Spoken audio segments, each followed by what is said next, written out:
it's my pleasure to have Joseph Jaworski with us here today. Now, this is a real treat for me because I have to tell you that Joseph was one of the major influences in some of the work that I do today. When I first read his book years ago, I think it was in the late 90s, I read his book, Synchronicity, The Inner Path to Leadership. And so much of that book resonated with me on a deep level. I kept thinking to myself, who is this guy? And then I followed him throughout the years. And I am so thrilled to have him on our show today for him to share some of his wisdom, because I think what he talks about is really the essence of leadership. And so let me tell you a little bit about Joseph. Joseph Jaworski has devoted much of his life to exploring the deeper dimensions of transformational leadership. As founder and chairman of both Generon International and the Global Leadership Initiative, Joseph advises CEOs and senior executives in Fortune 500 companies. And that just touches the surface. I mean, there's so much to his background that he will tell us a little bit more about it during his leadership journey. But Joseph, thank you so much for being here today. You're more than welcome, Janet. It's a real privilege to be with you, honestly. Yeah. So I just wanted to start out by, and I know we could take the whole podcast talking about your journey because there's so much to it. But if you could just tell us a little bit about your leadership journey. Well, let me try to summarize it this way. The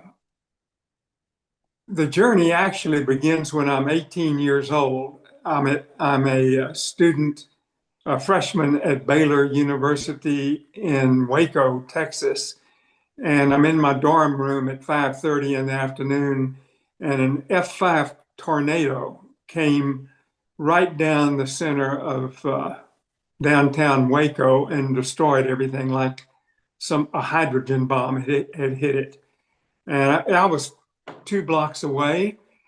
And without getting into all the detail, I just instinctively, it was raining, and this F5 tornado had 325 mile an hour winds, 325. I mean, this was serious. And I instinctively threw on a jacket and ran to the center, the epicenter, and got there and formed a team. And the 6 of us worked to dig out people who were underneath the rubble in a very precarious place where they couldn't get any heavy equipment. And we worked there it was 5:30 in the afternoon until 1:15 the next day straight. At the end of that time, after I recovered, I said to myself, someday I want to create a leadership group or a leadership team like that without killing hundreds and hundreds of people and injuring thousands. I said someday. So that was my sort of set the purpose for my whole life at that point. I became a lawyer and then ended up in London, opening our London office. After 20 years with the firm and being one of the members of the management team, I just handed my resignation in and said, I've got to do this. And I was terrified on the one hand, and on the other hand, I was totally excited. And I had this vision of this being something called the American Leadership Forum. I had no clue how to do it. And I went out for a long run, and the Sunday Times was on the steps when I got back. I was upstairs stretching and I threw it down on the floor, and there was this sort of war headline on the interior part of the paper that said, David Bohm and the Implicate Order. And I didn't know what it meant, but instinctively I just jumped up and said, this is the answer. I read part of it, and then I went to the phone, and somehow by some miracle I got him on the phone, at Sunday morning at 7:30, and he said, I'll cancel everything tomorrow and meet me at 10 in the morning. And I spent most of the day with him. And he taught me everything I needed to know about the initial elements of this kind of leadership, which I call generative leadership. Please. Because I know who David Bohm is, but if you want to tell us just who David Bohm is, because I know who he is, but you tell us. Sure. Yeah, because Sure. some of the listeners may not know who that is. Yeah. Yeah. So David Bohm was one of the 20th century's greatest thinkers and philosophers of science. He was a learned physicist. Albert Einstein called him his spiritual brother. And he said that David Bohm taught him everything he knew about quantum theory. He taught at Birkbeck College in London. And so he was there when his book, Wholeness and the Implicate Order, was published on that Sunday and first announced on that Sunday when I happened to open that paper. Wow. I ended up forming the American Leadership Forum, which we could talk about, but I did that for 10 years, which was a way to teach and embody leadership in chapters all over the country to enable mid-career business and other leaders to come together and solve local and national problems together. And after I did that for, 10 years, then I ended up at Royal Dutch Shell as the head of global scenario planning, which was planning for the next 30 to 40 years. And then I was invited to go to MIT and help form the MIT Organizational Learning Center. And then I founded Generon, which you mentioned in your remarks. Wow. What a story. And I'm sure there's so many stories within that story, but for our time, that I think that gives a great overview. Now there was a word that you used, Joseph, that I'm going to jump on, and it leads me to the next question I'm going to ask you. But you said helping people embody leadership, embody, and you used that word. Yes. And so, so I talk a lot about leadership presence, and I know that's a big thing about embodying leadership. So can you talk a little bit about how you would define leadership presence? You asked me, well, what is leadership? What is embodied leadership or generative leadership? I would say it's the capacity to create new realities. That is, to shape the future instead of reacting to it. This is what happens most of the time. Something happens and people react to it, but it's already happened. I believe we're facing a decisive decade in national, local, and world affairs. Our democracy's in peril. We have these climate crisis. We have fragmentation, I believe this kind of leadership, which has the capacity to shape a new future, is what I mean when I say generative leadership or embodied leadership. You say that, and it has such a profound impact when you say that. I can feel that as you talk about it, and I know exactly what you mean. And what I would ask you is, what I see in the work that I do with executives and leaders on a daily basis is I see that you mentioned the word reactive. In this reactive, competitive world, that people are reaching out for quick fixes, and they want a list of tips. So it's like, okay, what do I need to do to be a better leader? And what you're referring to is a little different than that. And it's deeper, and I think it's an inner path. So can you tell me, what would you say to these leaders who are looking for the 5 tips to be a better leader? From all your experience, wisdom in this area. So, I love your comment Janet, when you said it's an inner path, because that is precisely correct. To be the kind of leader that we're talking about, it's an inner journey, it's an inner path. And so if I was going to answer your question quickly, I would say the first thing in this inner path is to emphasize being over doing, to learn to pause and deeply reflect, and build this capacity for for awareness. This is the gateway, is to learn to pause and reflect and tap into that inner capacity that you discussed. And the second thing, the way to sort of enable this kind of leadership, is to spend time in nature. This is a secret gateway to all of this. Okay. Then the third thing is to be willing to dedicate some time to practices to develop this inner condition. One of my best friends and co-founders of Generon was Bill O'Brien, who was the noted CEO of Hanover Insurance Company. Bill O'Brien said the result of the intervention depends upon the interior condition of the intervenor. And the practices for building that correct inner condition would be practices like meditation, like journaling, and certain energy practices like the Chinese practice like Qigong. So those are examples.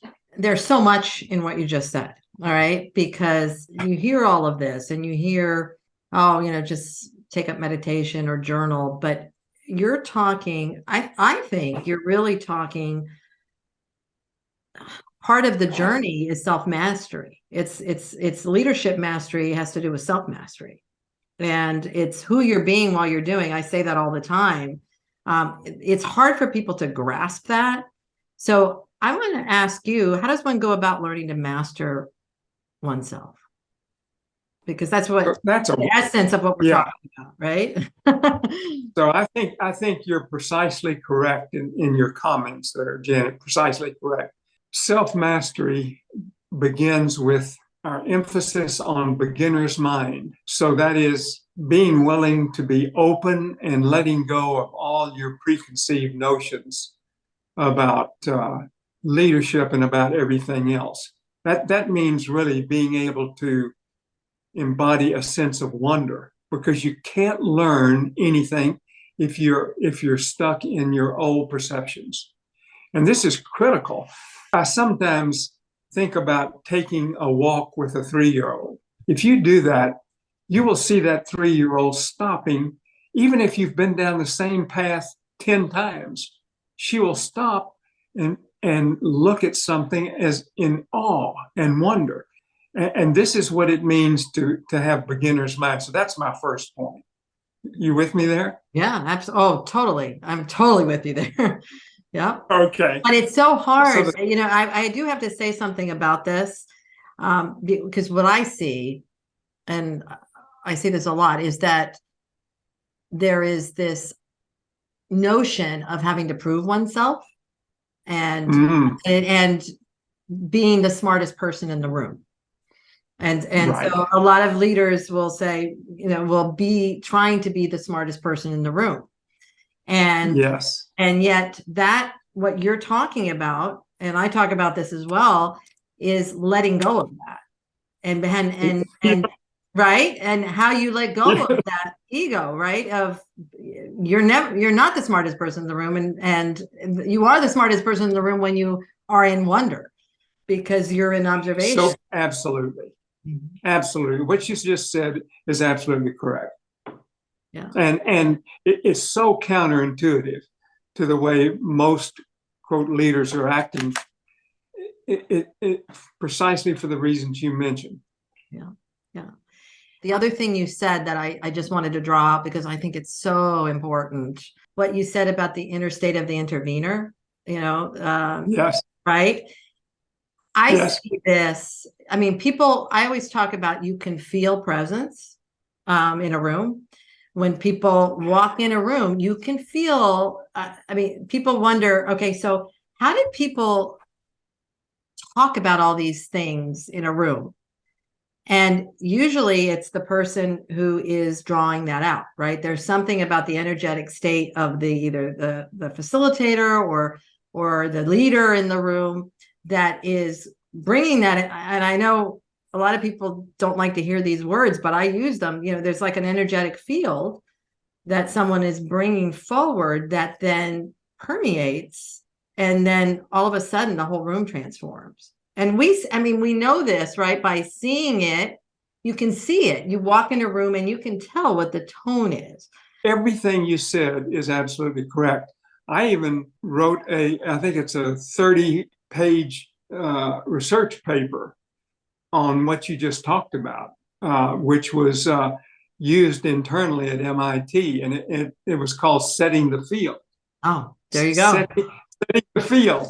It's so true. And this is something Dr. Bohm taught me, that human beings have the capacity to set a field in a room or even in a larger context. And I know that is critical for organizational transformation and effective leadership. Everything you said is just, I completely agree with. It's the same feeling you get when you walk into a cathedral, a medieval cathedral that's been around for 1,000 years, and the people's intention and way of being has infused that place with a feel. And you walk in there, it'll knock you over. Yeah, that's exactly it. So yeah, I'm just so glad you brought that up. I just wanted to put an exclamation point on that, because I think it's so important when you said it. Cool. We're talking about the leadership mastery and the self-mastery, and you talked about a beginner's mind, and then I took you off on a tangent. So what else did you have to say about self-mastery? I think there was the second point I wanted to make. So beginner's mind is first, and the second point I wanted to make towards self-mastery is inner stillness. Inner stillness.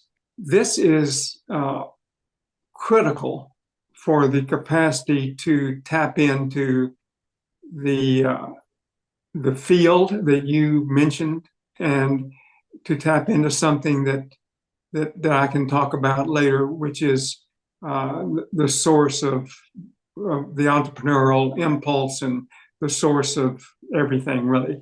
So, but to get there, you have to have inner stillness. And I learned this when really before the Waco incident, and maybe that's why I was able to do the Waco incident so well, is that when I was 13, I was working on our family ranch, and there was a man named Curlo Morris who was building all of the stone buildings around. He was a stonemason. And so I was working for him and carrying these huge stones to him while he was up on the scaffold. But he would stop and teach me things, occasionally during the 2 years I worked for him. And one of the things he taught me was how the Comanches and the indigenous people here in this area, how they hunted for their meals. And he called it still hunting, STILL, still hunting. And he taught me how to do that when I was a preteen, 12, and then I was turned 13. And the formula is to walk through the woods and walk one step and listen two. Walk one and listen to. And what you're doing is creating complete inner stillness and observing what's going on in the world. Observing from a place of total inner stillness. This is self-mastery. This is heightened awareness, so you can listen to the signals that are arising. Yeah, because we so often miss them because we're not paying attention.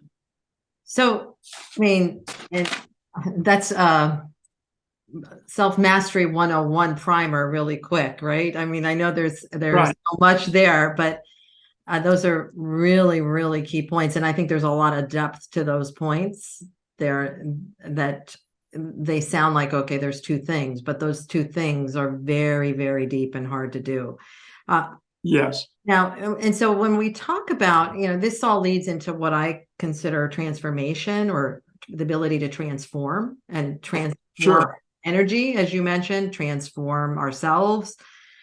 Yes. Can you talk about, because I know this is an area that you've spent a lot of time thinking about, transformational leadership and transformation. Can you talk a little Yes. bit about the power to transform and how transformation happens in your view?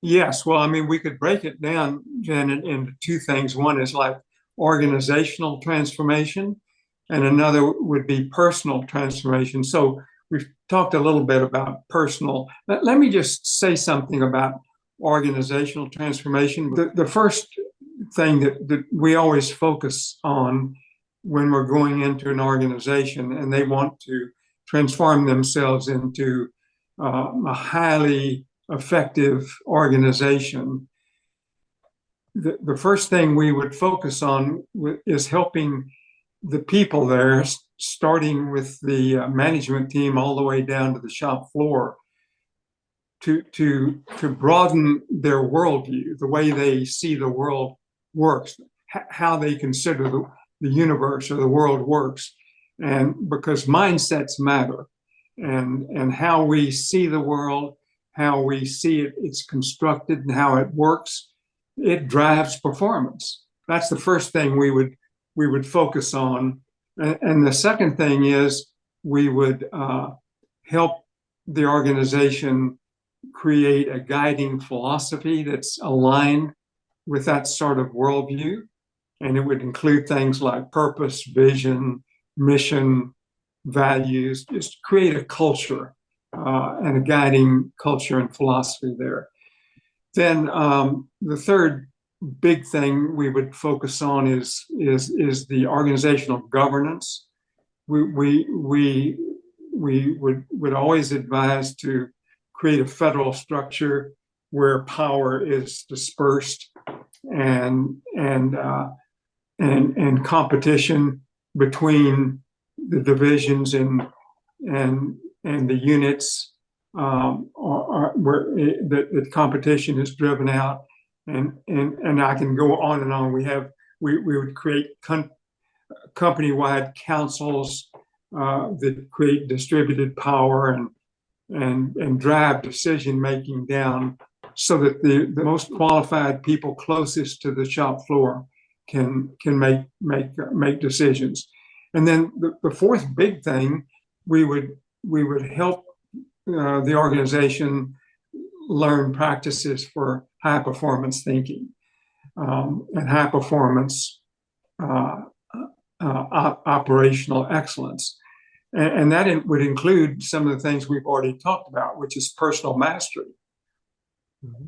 and the use of nature, and the capacity to tap into the kind of source we were talking about, the underlying intelligence, so they can trust that and act in the moment and create new realities quickly. So that's organizational transformation. Does that make sense to you? Totally. It totally makes sense. And I also, from what I see in today's companies and also in people that I work with, the executives I work with, that capacity mm-hmm. is so essential, because it also allows a nimbleness, right? Mm-hmm.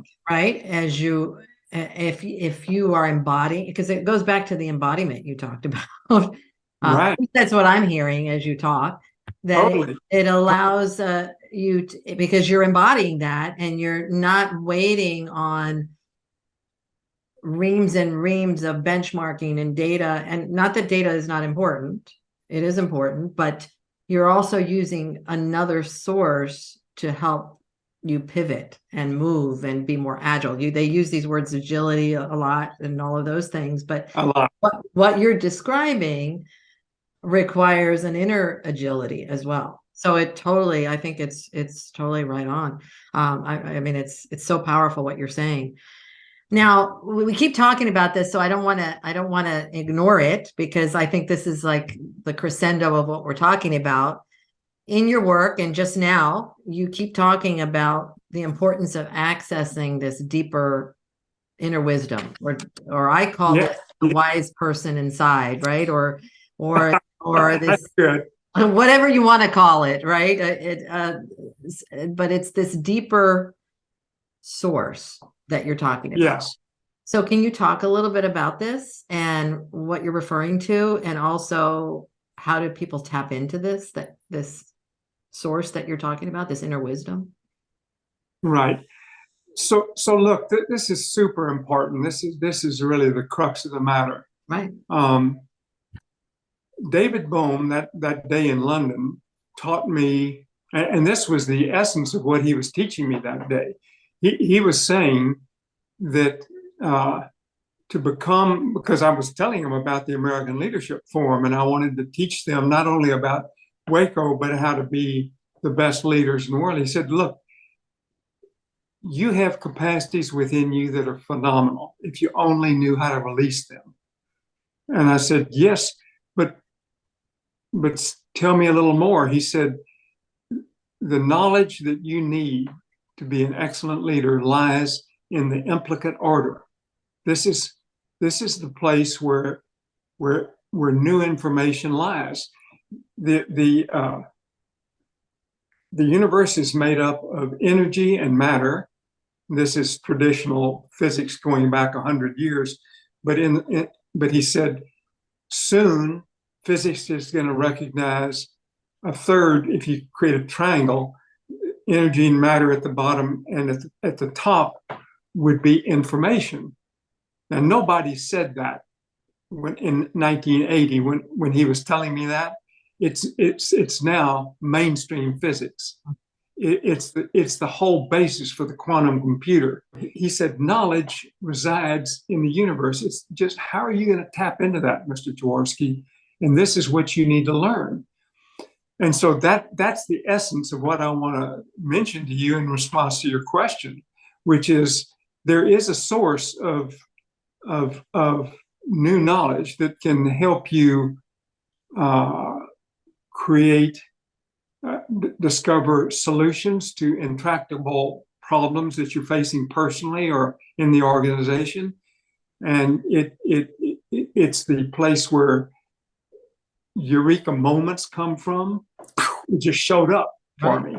Right. The word for this, it comes from a conversation I had with the dean of engineering at Princeton, and he was talking to me about all of this, and he said, Mr. Jaworski, there's about 12 names for this place where this information comes from.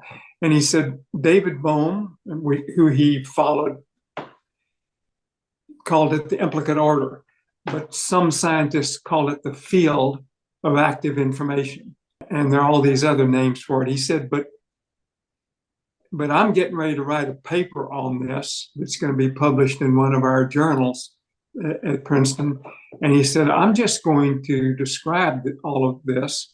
And then I'm going to say, just to simplify everything, I'm going to call it the source, because it is the source of all new knowledge. And so that's where I began. I ended up writing a book called Source. Right. Which I read. Yes.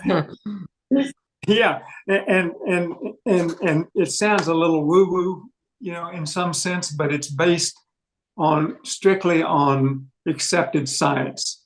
When I talk to you about the source of new information, I'm talking about that. And so the question is, how can a person create the conditions for Robert John was describing to me that day? The first big lesson one has to learn is to understand current reality completely. So we will write observe, observe, observe like 3 times up there. So you've got to understand what it is you're dealing with in current reality. And that means, I'm going to interrupt you there one second. sure, That goes back to sure, what you said earlier about the beginner's mind. that's, you nailed it. You Right? nailed I it mean, because completely. that's what in order to understand current reality, it's not what you think it is. You've got to have the beginner's mind to observe it. That's precisely correct. Yeah. It's the 3-year-old. Yeah. It's the sense of wonder. The next thing you have to have is this understanding of the way the world works. And you have to have this inner conviction of what we're describing here. That is, that the answer exists in the implicate. The answer is there waiting for you. This is the way the universe is constructed. This information has to be somewhere. It doesn't come from your brain. It's Right. if it did, it would have manifested earlier. All the cognitive scientists say this comes from another place and it enters your gut and your heart first.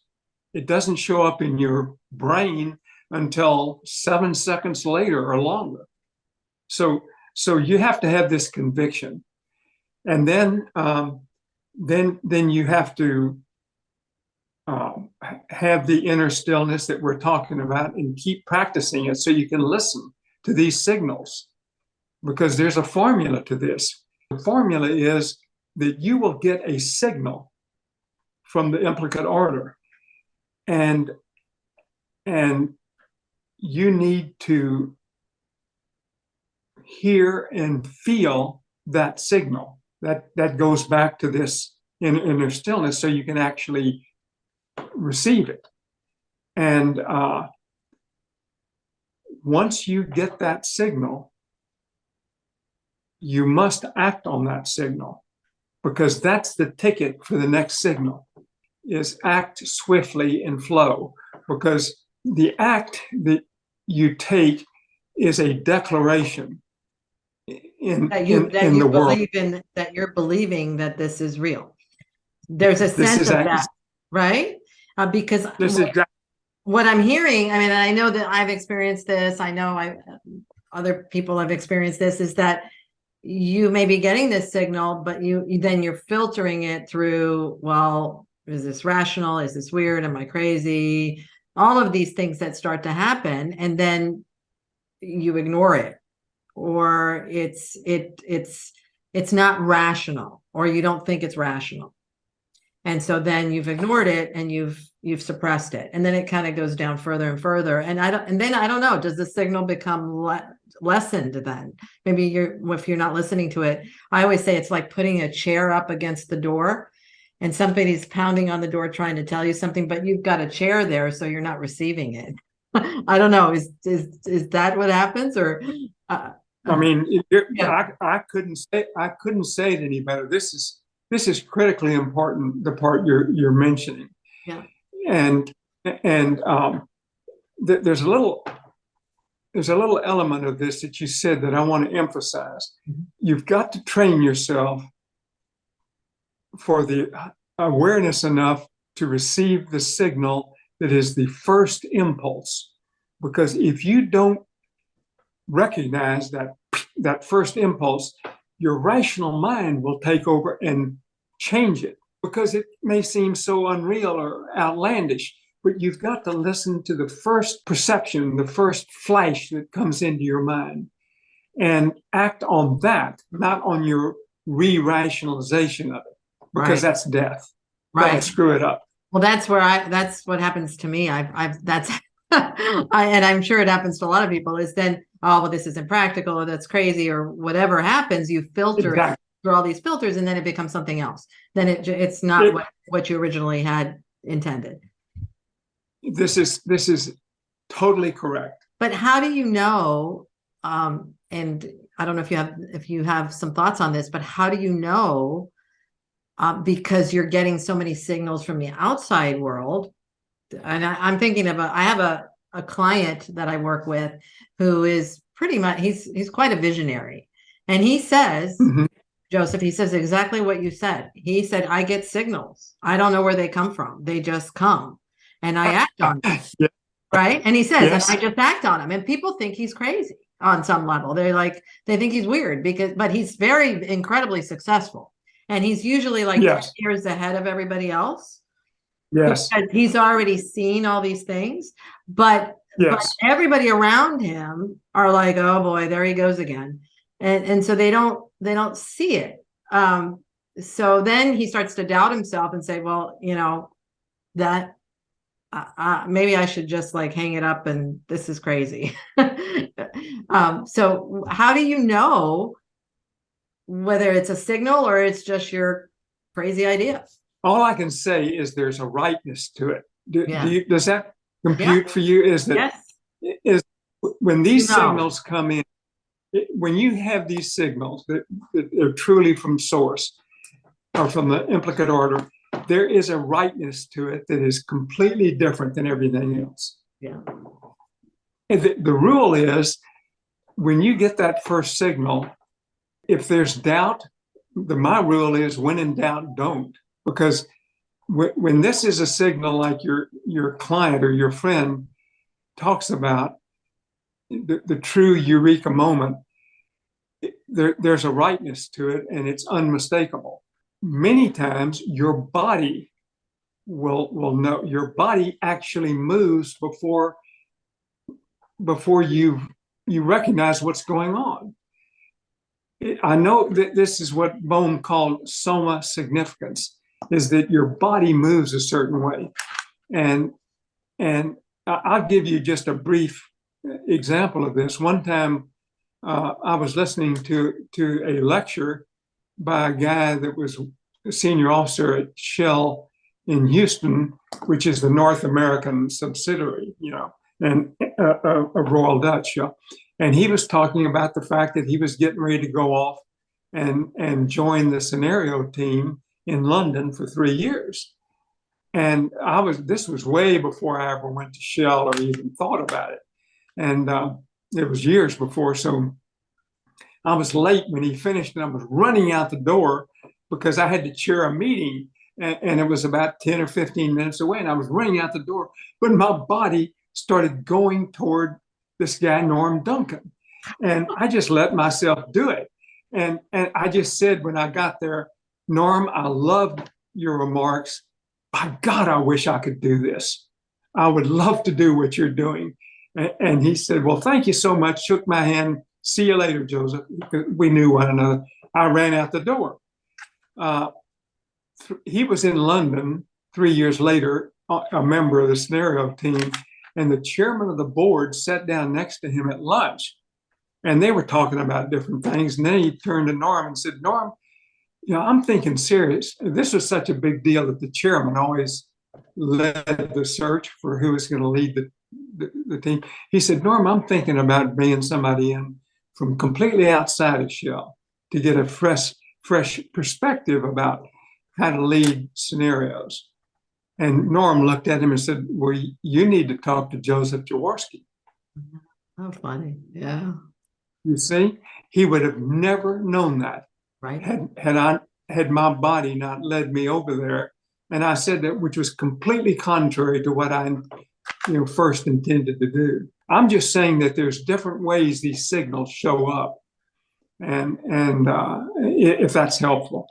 It is totally helpful. And the other thing you're saying is that following it, and even if you're planting a seed, is what I hear there too. A seed gets planted, and then that seed, you're not controlling that seed. It just starts to bloom by itself. That's exactly. I know that's exactly what happens, but you've got to trust that there's some order, as you say, there's some order to this. Something's going to happen there. So yeah, no, so that's exactly. That's exactly correct. So the way to recognize this is there's a sense of excitement. There's that when this signal is received, I could give you story after story, but it's like a sense of excitement. It's almost like jumping up out of your chair or something. There's this rightness to it. Also, there's a boldness you feel. I mean, there's no fear. If this signal says do something and this is what you've accepted, instead of being fearful of this, there's a there's just no fear. It's like running toward the Waco tornado thing. I was jumping over live wires and stuff. There's sort of an exhilaration that occurs with it, a conviction, a determination. I think, again, when we talk about accessing a source of deeper wisdom, you're talking about a lot of different things of trusting, and also Yes. the signals that are there. What are the signals that you need to trust? And that's I think what you just described is, and exactly. don't let the doubt take away that little seed that's been planted in your head. No, absolutely. So yes. let's just take it big for a moment. And I think we touched on a lot of these things, but what do you think people should focus on if they want to be better human beings and better leaders? That's a great question. It's an important question. And I would say focus on love. Love affects everything. Love affects physical reality. And once you are able to do this, you can radiate love and set a field like you talked about earlier. One of my teachers from, years and years ago, through books is Teilhard de Chardin, and he called love the most powerful force in the world. It can literally change the world. So that's my answer. Yeah, I don't know. I think that pretty much sums it all up, and that's pretty profound. And that sure know that we need that in this world right now, is we need more of that. Thank you so much, my wise person here today. I cannot tell you how much I feel enriched by your presence and by your words of wisdom. And I know the people listening today will just permeate the field, your field, that you've set for us today. So thank you so much. Jan, it's been a real privilege to be here, and I mirror that back to you. I feel I've learned a lot from you today as well. And I feel very connected to you and to the people who are listening here.